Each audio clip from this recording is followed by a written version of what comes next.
Bank account ভাড়া দিলে যে জেলে যেতে হবে, আপনি ফেঁসে যাবেন, পুলিশের হয়রানি, রাতারাতি পুলিশ আসবে, এটা আপনারা শুনেছেন অনেকবারই।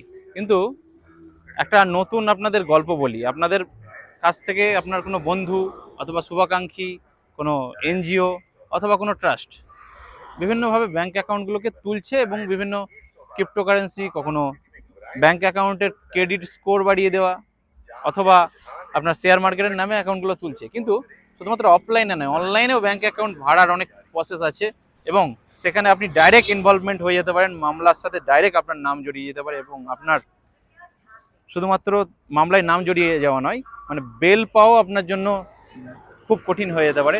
নদিয়া জেলা কৃষ্ণনগরের ছেলে এমন এমন অ্যাপ ডাউনলোড করে সেখানে ব্যাংক অ্যাকাউন্টকে লিঙ্ক করিয়েছে এবং দীর্ঘদিন তার ব্যাংক অ্যাকাউন্টকে মিউল অ্যাকাউন্ট, অর্থাৎ ব্যাংক অ্যাকাউন্টগুলোকে ভাড়ার কাজে ব্যবহার হয়েছে এবং লক্ষ লক্ষ কোটি কোটি টাকার ট্রানজ্যাকশন হয়েছে। সেখানে তাকে কিছু কিছু প্রাইজ মানি বা টাকা দেওয়া হয়েছে যে আপনি এগুলোকে জিতছেন, বা ওয়ান টাইপ অফ গেম বা বেটিং। কিন্তু সেখানে দেখা যায় তার অ্যাকাউন্টে কোটি কোটি টাকার ট্রানজ্যাকশন হয়েছে এবং দুইবার ঝাড়খণ্ড থেকে পুলিশ গিয়ে কৃষ্ণনগরে, নদিয়া জেলার কৃষ্ণনগরে তার বসত বাড়িতে কিন্তু তল্লাশি চালিয়েছে।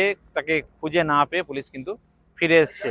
এই মুহূর্তে আমি দাঁড়িয়ে রয়েছি ঝাড়খণ্ডের ক্যাপিটাল সিটিতে, রাজধানীতে রাঁচিতে।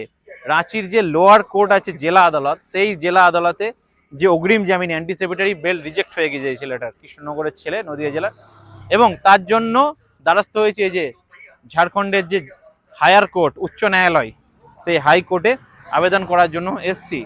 তো বিষয় যেগুলো বুঝতে পারছেন, আপনার একটা সামান্য ভুলে অথবা আপনার অজ্ঞতার জন্য, আপনার না জানার জন্য কিন্তু আপনাকে কৃষ্ণনগর থেকে ঝাড়খণ্ড, কৃষ্ণনগর থেকে মুম্বাই, অথবা বাঁকুড়ার ইন্দাস থেকে কিন্তু তামিলনাড়ু, যে কোনো জায়গায় কিন্তু টেনে নিয়ে যেতে পারে। এজন্য সতর্ক শুধু থাকলেই হবে না, আপনি অন্যজনকেও সতর্ক করতে হবে। আপনার বাড়ির বাচ্চা, আপনার বন্ধু, আপনার শুভাকাঙ্ক্ষী বা আপনার অফিসের কলিগ কোন ভুলভাল অ্যাপে মোবাইল নাম্বারটাকে লিঙ্ক করছে, অথবা সেটার ওটিপি কোনো জায়গায় অ্যাক্সেস দিচ্ছে, অথবা ব্যাংক অ্যাকাউন্ট ভাড়া দিয়ে দিচ্ছে। ভাড়া বলতে অথরাইজ দিয়ে দেওয়া, অথবা হোয়াটসঅ্যাপ অ্যাকাউন্টটাকে দিয়ে দেওয়া, অ্যাক্সেস দিয়ে দেওয়া, বা সিমটাকে অ্যাক্সেস দিয়ে দেওয়া, এইগুলো কোথায় করছে আপনাদের কিন্তু সতর্ক থাকতে হবে।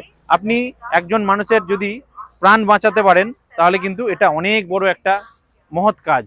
সভ্যতার সাথে সাথে অপরাধগুলো সমস্ত ক্রমশ ডিজিটালাইজ হয়ে যাচ্ছে। এই জন্য সমস্ত অপরাধগুলো আপনার এই হাতে থাকা স্মার্টফোনের মাধ্যমে কিন্তু সংগঠিত হচ্ছে। এই জন্য স্মার্টফোনকে ব্যবহার করতে গেলে আমি বরাবর বলি আপনাকে স্মার্ট হতে হবে। আপনি স্মার্ট না হতে পারলে এই আপনাকে ছুটে আসতে হবে ঝাড়খণ্ড, আপনাকে ছুটে আসতে হবে মুম্বাই। তো বড় বড় কথা যে যাই বলুক, আপনার সমস্যা আপনার নামে মামলা হলে দৌড়াদৌড়ি আপনাকে করতে হবে, আপনার পরিবারকে দৌড়াদৌড়ি করতে হবে, মাথার টেনশন, না ঘুমিয়ে থাকা, না খেয়ে থাকা, এগুলো কিন্তু সহ্য করতে হবে। তো আগে ভাগে সতর্ক হন। আমাদের কথায় সতর্ক না হলে আপনার নিজের ভালোর জন্য সতর্ক হন, আপনার পরিবারের জন্য সতর্ক হন। একটা কথা মনে রাখবেন, পুরনো যুগের লোকেরা বলেছে লোভে পাপ, পাপে মৃত্যু। এটা কিন্তু সর্বকালের সত্য এবং সর্বকালে প্রযোজ্য। এই জন্য অফলাইন হোক অথবা মোবাইলের যে কোনো অ্যাপে হোক, অথবা কাউকে ব্যাংক অ্যাকাউন্ট দিয়ে লোভ করবেন না। অল্প সময়ের টাকার লোভ করলেই কিন্তু সেখানে আপনার নিঘাত মামলা আছে এবং সেই মামলায় অনেক হয়রানি আছে।